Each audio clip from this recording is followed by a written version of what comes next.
පොදුවේ සිගිලි පාවිච්චි කරොත් ඔයාට ඒඩ්ස් බෝ වෙන්න පුළුවන්.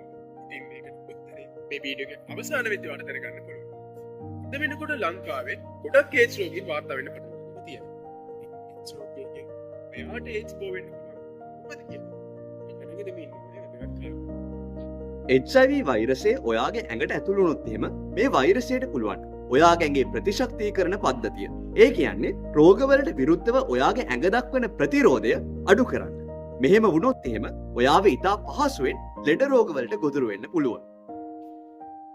ඒඩ්ස් රෝගයේ තියෙන ගැටලුව තමයි ඔයාගේ ඇඟට HIV වෛරසය ඇතුල් වෙලා අවුරුදු 8ක් 10ක් යනකම් සමහර විට රෝග ලක්ෂණ පෙනුම් නොකිරීම. හැබැයි ප්‍රශ්නේ කියන්නේ මෙහෙම කෙනෙක්ගෙන් වුණත් ඔයාට රෝගය වැළඳෙන්න අවදානමක් තියෙනවා. ඉතින් අපි දැනගමු ඒඩ්ස් රෝගය වැළඳෙන ආකාර පිළිබඳව. HIV රෝගියෙකු සමග අනාරක්ෂිත ලිංගික සම්බන්ධතා පැවැත්වීම. HIV රෝගියෙකු විරුද්ධව අපිට පාරවැල්ලේ කරොත් ඔවුන් එක්ක එන්නක් අඩු හවුලේ පාවිච්චි කළොත්.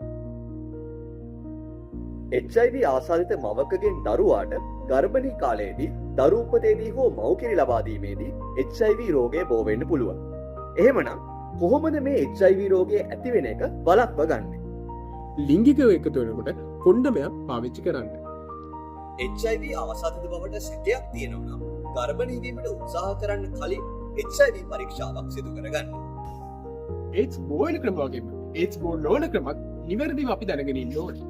ආසාදිතෙන් භාවිත කරපු වැසිකිලි අසුන් වලින්, ඔවුන්ගේ අතින් ඇල්ලීමෙන්, ඔවුන්ගේ ඇඳුම් මැදීමෙන්, ස්නානය කිරීමෙන් ඔබට ඒඩ්ස් බෝ වෙන්නේ නැහැ. ඒ වගේම තමයි සාමාන්‍ය සිංහල ගැනීම ආසාදිත පරීක්ෂා කරපු පරීක්ෂා කිරීම.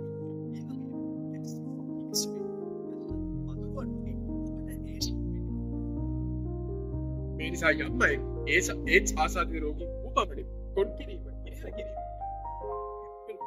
ප්‍රතිකාර ගැනීම ඒඩ්ස් රෝගය තවදුරටත් තේරුම් ගන්න. ඒඩ්ස් රෝගී ප්‍රතිකාර වලට ඔවුන්ට ආරක්ෂිතව මානසික සුවයෙන් ජීවත් වෙන්න පුළුවන් විදිහේ වටපිටාවක් සකස් කරන්නට ඕන. ඒඩ්ස් වලින් තොර ලංකාවක් බිහි කිරීම වෙනුවෙන් අපේ වගකීම ඉටු කරමු.